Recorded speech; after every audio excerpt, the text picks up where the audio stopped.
to Olfactofiles. I'm Tara, and today we're going to talk about Carolina Herrera's Confidentials collection. Now, this collection is a high-end line from Carolina Herrera that is really difficult to find in the United States. In fact, I think originally it was only released in the Middle East, but I do know that Harrods carry it, so you can order from Harrods and have it delivered to the United States. Also, I've seen them pop up on some of the discounter websites, although when I say that they're on discounter websites, they're still pretty pricey, like always over $200. I think if you buy from Harrods, they're anywhere from like $250 to like maybe $280 for the most part.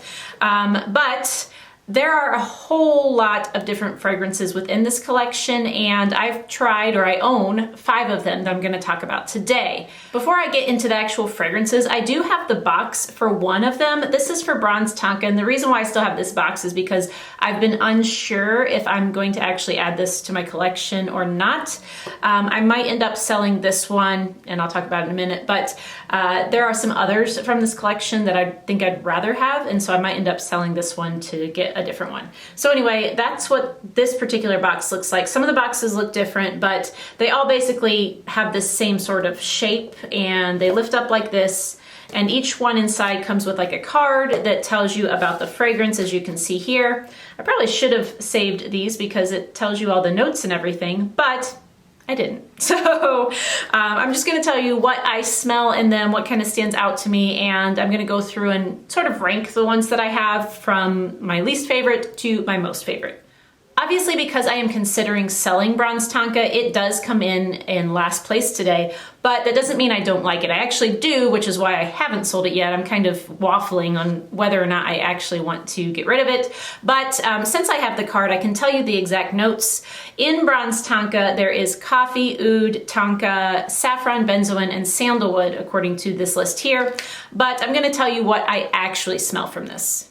So when I wear Bronze Tonka, in the opening, I actually get more of the coffee than I do the tonka. Now, the tonka definitely is present the entire wear, but right away the coffee comes out kind of first. I also get touches of the saffron, but honestly, there's oud in here, but I wouldn't have guessed that had I not looked at that card, because I don't really pick up on any sort of, skanky oud by any means. I know that it could be a very clean oud, and then, it might just smell more woody, which I think is what's happening here. But to me, when I think of traditionally what oud smells like, when I think about oud bouquet or, I don't know, some other fragrances that I have that include oud in them, this one doesn't really stand out to me as having it. I do think I can pick up on light touches of that cypriol, but honestly, mostly when I smell this, I get tonka, coffee, and saffron. And so I really do like it because those are all notes that I enjoy. However, this one to me it didn't really do anything super special on my skin. It smelled pleasant and it just kind of hung out there, but it didn't have like a huge development. It didn't wow me. It kind of smelled like other things that maybe I've smelled before, but like I said, I do like this. I just not sure I like it enough to keep it. So in the number 5 position is Bronze Tonka.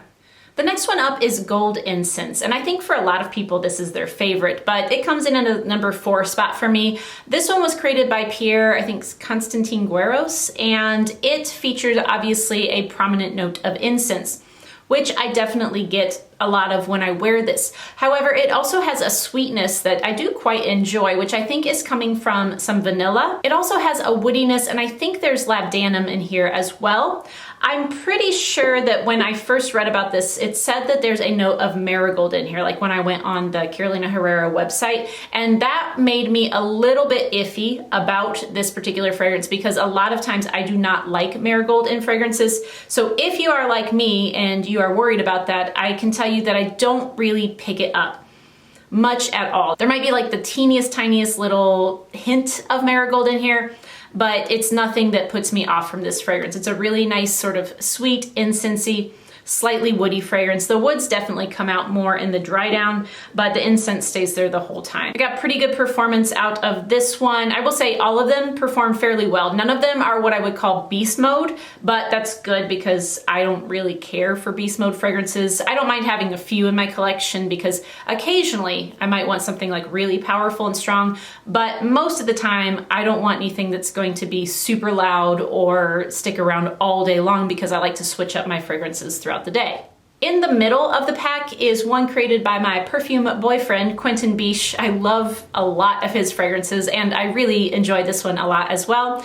This is Mystery Tobacco, which is a pretty cool name too. I do like the names of these, and obviously they kind of tell you what the prominent note will be. So this one is a tobacco fragrance. However, in this one, I get some patchouli and some tonka right away too. I can kind of get like a sweet sort of patchouli, like more of the chocolatey side of patchouli, not that sort of earthy, dirty kind of patchouli. There's also a light touch of osmanthus in here, which I love, and there's some woodiness, and I'm not sure if it's gaiac wood or sandalwood, but there is a little bit of woodiness to this in the dry down as well. This one lasted a decent time on my skin. I will say I don't think it projected as much as maybe some of the others, but in general, I don't have any complaints about the performance of any of these. So if you do like a slightly sweet tobacco, you know, I know there's a lot out there, but I will say this one doesn't smell exactly like any others that I own, and I do have several tobacco fragrances because I really love that note. So again, that one is called Mystery Tobacco. My second favorite from this collection is called Saffron Lazuli or Lazuli, I don't know how you say it. Unfortunately for this one, I could not find the perfumer, but I will tell you, this, if you like saffron, is one you should really check out. The saffron is a pretty dominant note here, as you would expect given the name, but I also get leather from this in addition to some sweetness from vanilla, much like I got in the gold incense one. They don't necessarily smell the same, but that vanilla sweetness is present in both. I also think this one might have a tiny touch of tonka as well as some iris. I get sort of a little bit, just a little bit, of that slightly, not really powdery, but ever so slightly powdery iris. And again, this one tended to kind of go a little bit woody in the dry down. Overall, I really, really like this one. I recently picked up a couple perfumes that feature the note of saffron, and this is one of them, of course, but I'm really digging it. I think saffron with leather is a great combination. These are all unisex, by the way. I will say that a lot of times when you hear saffron and leather, you probably think that it's going to lean masculine. But honestly, with that vanilla touch that sweetens it up just a little bit, this is not a sweet perfume, but just a little bit of sweetness really kind of pushes it right back into the middle of unisex. So honestly, all 5 of these that I'm talking about today, I think anyone, no matter what, could wear them. And I think most people would appreciate them if you like those notes, of course, because, you know, some people are not going to enjoy saffron in their perfume. But again, I feel like otherwise you'll like it if you like the notes. My favorite of the 5 that I own came as quite a surprise because it was one that I hesitated to purchase. I thought, you know, it's a little risky because the main note in here is one that is very hit or miss for me, and that is patchouli. So this one is called Nightfall Patchouli. And I don't know if you can tell based on the video here, but this one is actually like this dark smoky purple color. So the bottle's pretty cool. I mean, they're all pretty cool, but I just like this like smoky vibe of this one. I think it's fitting for the name Nightfall Patchouli. So this one definitely does have some sweetness to it. I think that the only listed notes besides patchouli are benzoin and cinnamon, which I definitely get because I think that cinnamon is, you know, bringing in some sweetness. However, I do think it's possible that there's tobacco and a little bit of rose in here as well. So if that combination of notes appeals to you, I think this is a good one to check out. I wish that samples were easier to come by, but you're probably gonna have to go the decant route if you want to sample them. But wow, this one is really something special. I think it's very sexy. This one, like kind of when I move, I get really nice wafts of it from my skin, and like all day long, I can smell it, and it just really makes me quite happy when I wear it because it is so like alluring and beautiful. So this one, you know, like when you hear notes of rose and patchouli together, you think of probably some of the traditional rose patchouli fragrances out there. However, I will say this doesn't really smell like that to me because like I said, if there's rose in here, it's a minimal amount, and I do think that there might be a touch of it. It is mostly that cinnamon and the benzoin that comes out here, and benzoin is, you know, a little bit vanillic, like maybe sort of like a little spicy kind of vanilla.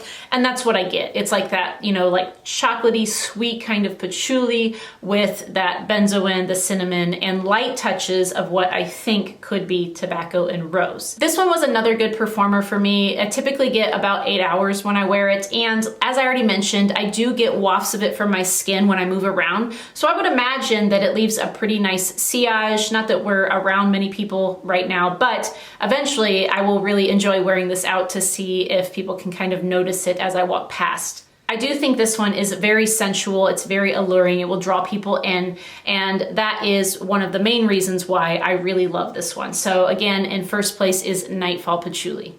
So those are the 5 fragrances that I currently own from the Carolina Herrera Confidentials collection. Like I said, I'm not sold on the Bronze Tonka just yet, but I am interested in some others. Particularly, they have a rose one, a sandalwood one, an iris one that just came out this past year, like very recently, and I honestly haven't seen that many places to buy yet, but hopefully I'll be able to find it soon. And then there is also an amber one that I'm somewhat interested in. I think, so Moody Boo, she has some of these, and she has a good video on these. I'll try to remember to link her video down below if you want to see her thoughts on some of them. And I think she might own the amber one. So if you're curious about that, you could check out her video. Also, Dr. Rose from Dr. Rose's Perfume Corner has some of these, so I'll try to link her video too, because I know there aren't a lot of videos on this collection, so it might be nice to hear some other people's opinions. And I think Dr. Rose might have some that I don't have as well. I hope this was helpful for you, especially since these are kind of difficult to track down in the United States. Maybe at least this will help you to narrow down your search to ones that you think you would actually truly enjoy.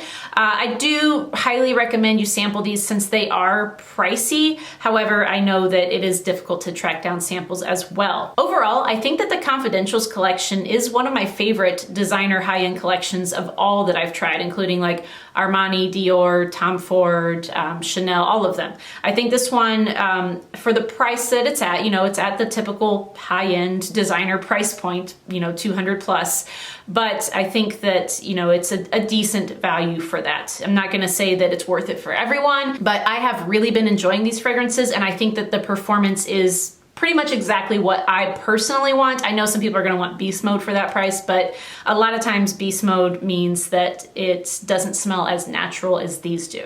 If you like this video, please give it a thumbs up and consider subscribing if you haven't already. Also, don't forget to hit the notification bell. That way you can be notified as soon as I post videos, or if I decide to do a live, then you could always join in the live chat, which I always appreciate, and I think it's super fun to talk to you guys. But otherwise, I do hope that you got something of value from this, and I really appreciate you guys watching. I hope you have a great weekend, and I'll see you next time.